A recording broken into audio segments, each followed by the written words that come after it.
உள்ஒதுக்கீடு தொடர்பான உச்சநீதிமன்ற தீர்ப்பை கண்டித்து சென்னையில் விடுதலை சிறுத்தைகள் கட்சி தலைவர் திருமாவளவன் தலைமையில் கண்டன ஆர்ப்பாட்டம் நடைபெற்று வருகிறது. இது குறித்த கூடுதல் தகவல்களை செய்தியாளர் சமய மணிவண்ணன் வழங்க கேட்கலாம். வணக்கம் சமய மணிவண்ணன், இந்த ஆர்ப்பாட்டத்தில் யார் யாரெல்லாம் கலந்துருக்காங்க, இந்த ஆர்ப்பாட்டத்தில் முன்வைக்கக்கூடிய கோரிக்கைகள் என்ன மற்றும் கள தகவல்களை பதிவு பண்ணுங்க. வணக்கம்.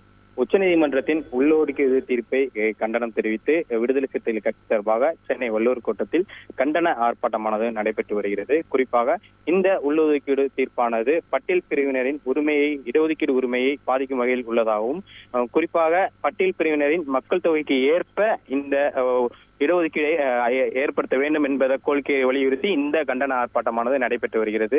அண்மையில் பட்டியல் பிரிவில் உள்ள சாதிகளை பிரித்து உள்ளொதுக்கீடு வழங்க மாநிலங்களுக்கு அதிகாரம் உள்ளதாகவும், குறிப்பாக SC/ST இடஒதுக்கீட்டில் கிரிமிலேயர் முறையை கொண்டு வர வேண்டும் என்கிற கருத்தை வலியுறுத்தியும் உச்சநீதிமன்றமானது தீர்ப்பு வழங்கியது.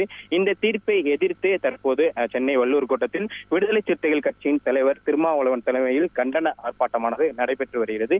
இந்த கண்டன ஆர்ப்பாட்டத்தில் 500க்கும் மேற்பட்ட விசிக தொண்டர்கள் பங்கேற்று இந்த கோரிக்கைகளை வலியுறுத்தி கோஷங்களை எழுப்பி வருகின்றனர். குறிப்பாக இந்த கண்டன ஆர்ப்பாட்டத்தில் வலியுறுத்தப்படும் கோரிக்கைகளை பொறுத்த வரைக்கும் பட்டியல் பிரிவு இடஒதுக்கீட்டில் கிரிமிலேயர் முறையை மத்திய அரசு திணிக்க முயல்வதாகவும், அதே போன்று பட்டியல் சமூகத்தினரை பல்வேறு குழுக்களாக பிரித்து இடஒதுக்கீட்டை பங்கீடு செய்வதற்கு மாநில அரசுகளிடம் அதிகாரம் வழங்கியுள்ள உச்ச நீதிமன்ற தீர்ப்பையும் கண்டித்து இந்த கண்டன ஆர்ப்பாட்டமானது நடைபெற்று வருகிறது. மேலும் இந்த கண்டன ஆர்ப்பாட்டத்தில் குறிப்பாக பட்டியல் பிரிவில் உள்ள பின்னடைவு காலிப்பணியிடங்களை மத்திய மாநில அரசுகள் நிரப்ப வேண்டும் மற்றும் மத்திய அரசு உச்சநீதிமன்றத்தில் இந்த உச்சநீதிமன்ற தீர்ப்புக்கு எதிராக சீராய்வு மனுவை தாக்கல் செய்ய வேண்டும். அதே போன்று இடஒதுக்கீடு பட்டியல் பிரிவினருக்கு வழங்கப்படும் இடஒதுக்கீடானது அவர்களின் மக்கள் தொகைக்கு ஏற்ப வழங்க வேண்டும் என்கிற கோரிக்கைகளை வலியுறுத்தியும் இந்த கண்டன ஆர்ப்பாட்டத்தில் கோஷங்கள் முன்வைக்கப்பட்டு வருகின்றன.